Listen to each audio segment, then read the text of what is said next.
NBC 15 News starts now. Now at 10, one Wisconsin jail has been called unsafe. What about Dane County's? What's being done here to keep jail employees safe? Are your taxpayer dollars being put to good use when it comes to housing criminals? A report out this week calls one Wisconsin jail unsafe. NBC 15's Madeline Anderson looked into how the Dane County Jail operates. Well, this review was sparked by an attack at the Marathon County Jail this spring that left an unarmed corrections officer in critical condition. At the Dane County Jail, most staff are also unarmed. And despite the incident up north, for now the Sheriff's Department says it will stay that way.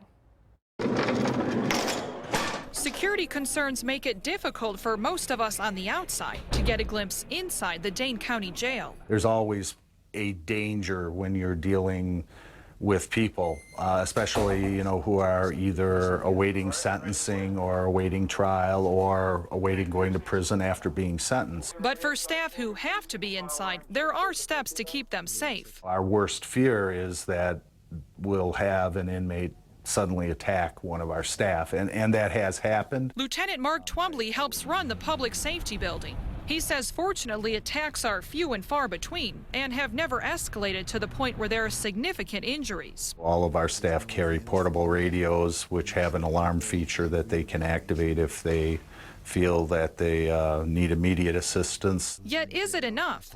While the deputies carry tasers and pepper spray, the housing guards usually don't have any weapons. Lieutenant Twombly isn't so sure, though, arming people would solve any problems. Instead, he says the jail looks at other solutions, like having more than one officer present while moving an inmate, and that inmate is restrained.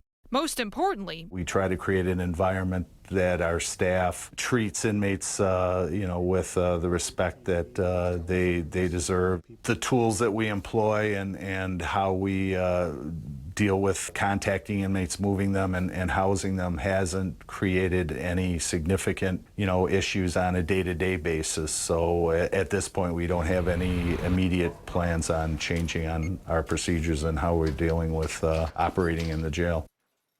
Now, another problem at the Marathon County Jail, overcrowding. At the Dane County Public Safety Building, there are currently 420 inmates. The maximum is 464, so it's certainly below the limit, but it is above the 80% capacity recommendation.